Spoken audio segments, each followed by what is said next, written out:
வணக்கம். நான் உங்கள் லட்சுமி பாட்டி. இப்போ வந்து நல்லி எலும்பு குழம்பு வைக்க போகிறேன். அது எப்படி வைக்கிறேன்றதை உங்களுக்கு காமிக்கிறேன். இப்போ நம்மளுக்கு கை கால் முட்டியெல்லாம் வலிக்குது இல்லையா? கை கால் முட்டி எலும்பு இதெல்லாம் வலிக்கும்போது நம்ம இந்த மாதிரி நல்லி எலும்பு கால் இதெல்லாம் வாங்கி நம்ம சூப் மாதிரி வச்சு குடிச்சிட்டு நல்லி எலும்பு குழம்பு வச்சு குடித்தோம்னா நம்மளுக்கு கொஞ்சம் கொஞ்சம் அது தொடர்ந்து நம்ம வாரத்துக்கு ஒரு முறை அதை வாங்கி சமைச்சு, அப்புறம் பாட்டி செய்கிற அந்த களி, அப்புறம் கவுனி அரிசி சாதம், கவுனி அரிசி கஞ்சி இந்த மாதிரிலாம் குடிச்சிக்கிட்டு வந்தோம்னா கொஞ்சம் எலும்பு வலி, இந்த முதுகு வலி இதெல்லாம் கொஞ்சம் கொஞ்சமாக குறையும். தொடர்ந்து நம்ம சாப்பிட்டுக்கிட்டே இருக்கணும். அப்போ கொஞ்சம் கொஞ்சமாக குறைஞ்சிட்டு வரும். இப்போ பாட்டி 1/2 கிலோ நல்லி எலும்பு வாங்கியிருக்கேன். அதுவும் ஆட்டுக்கறியோட விலை தான் நல்லி எலும்பு. அது நான் எப்படி செய்கிறேன்றதை உங்களுக்கு காமிக்கிறேன் பாருங்கள். வேக வச்சுருக்கேன். என் பேரன் வந்து ஃபுட்பால் விளையாடுறான். அவனுக்கு அடிக்கடி இந்த ஃபுட்பால் அடிக்கும்போது கால் வலிக்குது, கை வலிக்குது பாட்டிமா. அவனுக்கு அடிக்கடி இந்த குழம்பு செஞ்சு கொடுப்பேன். நான் ஆட்டு கால் வாங்கி வேக வச்சு அதுவும் ஆட்டுக்கால் சூப்பு செஞ்சு கொடுப்பேன். அது ஒரு நாளைக்கு காமிக்கிறேன் பாருங்கள். வேக வச்சுட்டேன். 5 விசில் விட்டு எடுத்துருக்கிறேன்.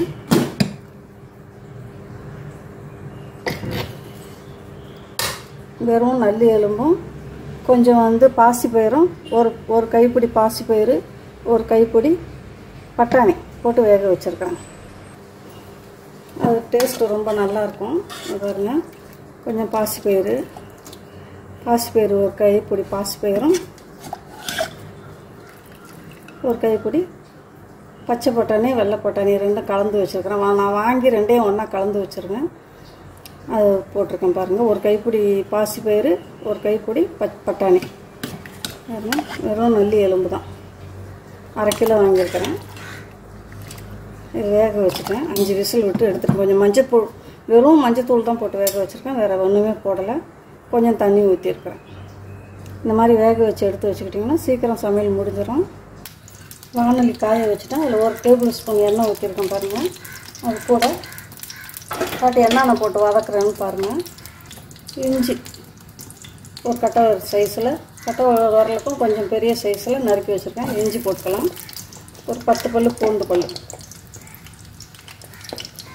ஒரு 10 பூண்டு பல் போட்டுக்கோங்க. கொஞ்சம் சின்ன வெங்காயம் தாளிக்கிறதுக்கும் எடுத்து வச்சுக்கலாம். ஒரு 150 கிராம் சின்ன வெங்காயம் போட்டுக்கோங்க. நல்லா வதக்கி விட்டுறலாம்.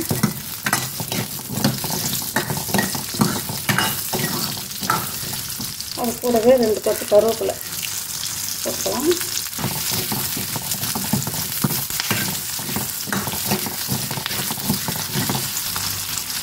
இது கூட பார்த்திங்கன்னா ஒரு டேபிள் ஸ்பூனில், டீஸ்பூனில் 1 டீஸ்பூன் மிளகு, 3/4 டீஸ்பூன் சீரகம்,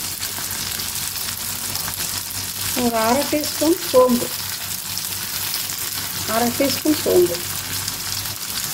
இது கூடவே ஒரு சின்ன ஏலக்காய், 2-3 ஏலக்காய் போட்டுக்கிறேன். 1 டீஸ்பூன் கசகசா பார்த்திங்கன்னா சுருள் பட்டை கொஞ்சோன்னு போடுறேன். ஒரு சின்னதாக இருக்குது என்னது கிராம்பு, ஒரு 5 கிராம்பு. இது நல்லா வதங்கட்டும்.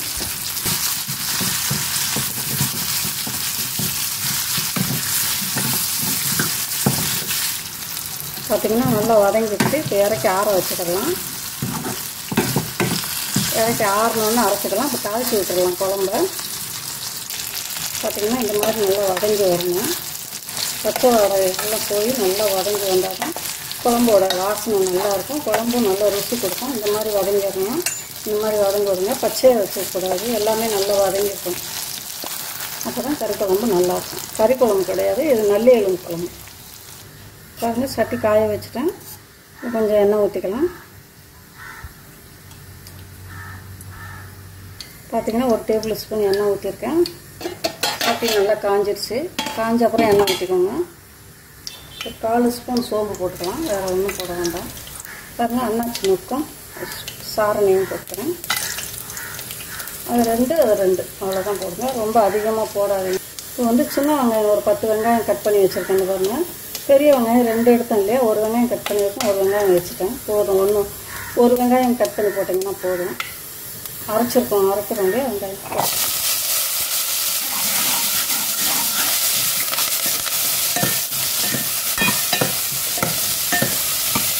நல்லா வதங்கட்டும். நல்லா வதங்கினா தான் நல்லாயிருக்கும். பாருங்கள், வெங்காயம் அது மாதிரி நல்லா சுருண்டு வெந்து வரணும். அப்போ தான் கறி குழம்புக்கு நல்லாயிருக்கும். இந்த மாதிரி சுருண்டு வரணும் வெங்காயம். இப்போ தக்காளி பழம் 2 தக்காளி பழம் கட் பண்ணி வச்சுருக்கேன் இல்லையா, அதை போட்டு பொடியாக கட் பண்ணி வச்சுருக்கிறேன்.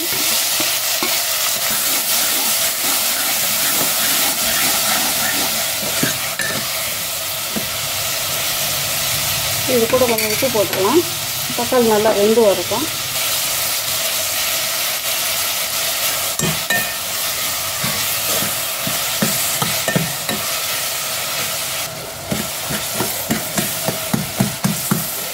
உப்பு போட்டிங்கன்னா தக்காளி நல்லா வெந்துடும்.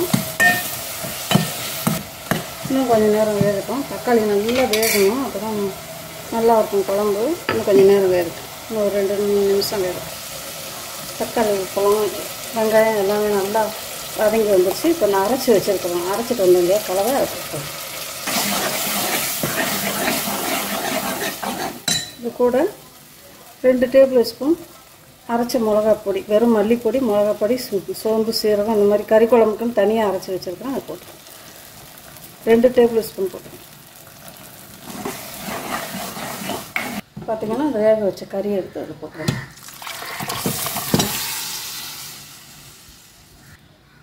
வீட்டில் மிளகா, காஷ்மீர் மிளகா வாங்கி அரைச்சி போடுங்க, கலர் வேணும்னாக்கா. பார்த்திங்கன்னா மிக்சியை கழுவி ஊற்றிக்கலாம் தண்ணி. உப்பு நான் தக்காளி வதக்கும்போது போட்டிருக்கேன் இல்லையா, அந்த உப்பு போதும். பத்தலைன்னா போட்டுக்கலாம். குழம்பு நல்லா கொதித்து வரட்டும். மூடி வச்சிடலாம். கொதிக்கும் போது பார்க்கலாம், அப்போ தான் உப்பு தெரியும் நம்மளுக்கு. நல்லா கொதித்து வரட்டும். உப்பு இருக்கான்னு பார்த்துட்டு உப்பு போட்டுக்கலாம்.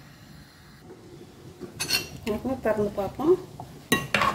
குழம்பு நல்ல வாசனை.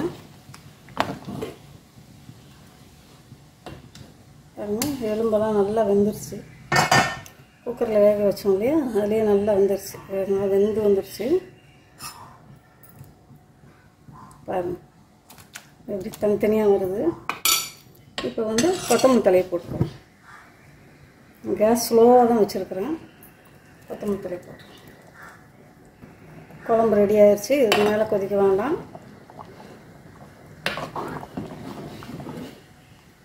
நல்லா வெந்துருச்சு கறியெல்லாம். நல்லி எலும்பில் இருக்கிற கறி கலந்துட்டு வருது தனியாக, அது போதும். அதுக்கு மேலே வச்சிங்கன்னா ரொம்பவும் கலந்துட்டு வரும். இந்த நல்லி எலும்பு கறி உங்களுக்கு, நல்லி எலும்பு குழம்பு உங்களுக்கு பிடிச்சிருந்ததுன்னா பாட்டிக்கு லைக் பண்ணுங்கள், ஷேர் பண்ணுங்கள், கமெண்ட் பண்ணுங்கள். பாட்டிக்கு மறக்காமல் சப்ஸ்கிரைப் பண்ணுங்கள். நீங்களும் இதே மாதிரி வாங்கி குழந்தைங்களுக்கு இப்போ இருந்தே கொடுங்க. இந்த நல்லி எலும்பு, ஆட்டுக்கால் இதெல்லாம் வாங்கி சூப்பு வச்சு கொடுங்க. நல்லி எலும்பு வாங்கி இந்த மாதிரி குழம்பு வச்சு கொடுங்க. இட்லி தோசைக்கு கொடுங்க, நல்லா சாப்பிடுவாங்க குழந்தைங்க. இடியாப்பம் சுட்டு கொடுங்க. ஆட்டுக்கால் வாங்கி வேக வச்சு இடியாப்பம் செஞ்சு கொடுங்க. ஆட்டுக்கால் பாயா ஒரு நாளைக்கு நான் போட்டு காமிக்கிறேன் எப்படின்ட்டு. இது வெறும் நல்லி எலும்பு மட்டும்தான் போட்டிருக்கேன். அதுவும் நம்ம ஆட்டுக்கறியோட விலை தான், அது குறைவாக தரமாட்டாங்க. என்னோட எலும்பு இவ்வளோ விலை வைக்கிறாங்கன்னு நினைக்காதீங்க. வாங்கி குழந்தைங்களுக்கு சமைச்சு கொடுங்க. குழந்தைங்களுக்கு இப்போ இருந்தே கொடுத்தீங்கன்னா அந்த விளையாடுற குழந்தைங்களுக்கு காலெல்லாம் கொஞ்சம் பலம் கொடுக்கும், எலும்புக்கெல்லாம் கொஞ்சம் சக்தி கிடைக்கும். சரியா? கேஸ் ஆஃப் பண்ணிடுறேன் பாட்டி. இந்த வீடியோ பார்த்துக்கிட்டு இருக்கும்போதே பாட்டிக்கு ஒரு லைட் தட்டி விட்டுருங்க. இதே மாதிரி ட்ரை பண்ணி பாருங்கள். வாங்கி ஆனால் 1/2 கிலோ தான் வாங்கியிருக்கேன் பாட்டி. அந்த மாதிரி கொஞ்சமாக வாங்கி நீங்கள் ட்ரை பண்ணி பார்த்துட்டிங்கன்னா ரொம்ப ரொம்ப நல்லாயிருக்கும். நல்லி எலும்பு பசங்க நல்லா சாப்பிடுவாங்க. இந்த குழம்பும் ரொம்ப டேஸ்ட்டாக இருக்கும். நீங்கள் பயிறு வகை வேண்டாம்னா வெறும் நல்லி எலும்பு மட்டும் குழம்பு வச்சு கொடுங்க. கொண்டக்கடலை இருக்கு இல்லையா, அதை வேக வச்சு போட்டு கூட நீங்கள் இந்த மாதிரி நல்லி எலும்பு கூட வேக வச்சு ஒன்றா வேக வச்சு குழம்பு வைக்கலாம். இன்னும் நல்லா டேஸ்ட் இருக்கும். நீங்கள் என்ன பயிறு வேணுமோ போடுங்க, பயிறு வேணாட்டி விட்டுருங்க. ஓகேயா? நல்லி குழம்பு பாருங்கள், நல்லா ரெடி ஆயிடுச்சு. சூப்பராக ரெடி ஆயிடுச்சு. இதே மாதிரி நீங்களும் ட்ரை பண்ணி பாருங்கள். ரொம்பவே டேஸ்ட்டாக இருக்கும். அந்த குழம்பு ரொம்ப அருமையாக இருக்கும். பாட்டிக்கு இந்த வீடியோ பிடிச்சிருந்தா, பாட்டியோட வீடியோ உங்களுக்கு பிடிச்சிருந்தா பாட்டிக்கு சப்ஸ்கிரைப் பண்ணுங்கள், லைக் தட்டி விட்ருங்க. தேங்க்யூ. நான் அடுத்த ஒரு நல்ல ஒரு வீடியோவில் உங்களை சந்திக்கிறேன். இந்த வீடியோ இதோடு முடிச்சுக்கிறேன் பாட்டி. தேங்க்யூ.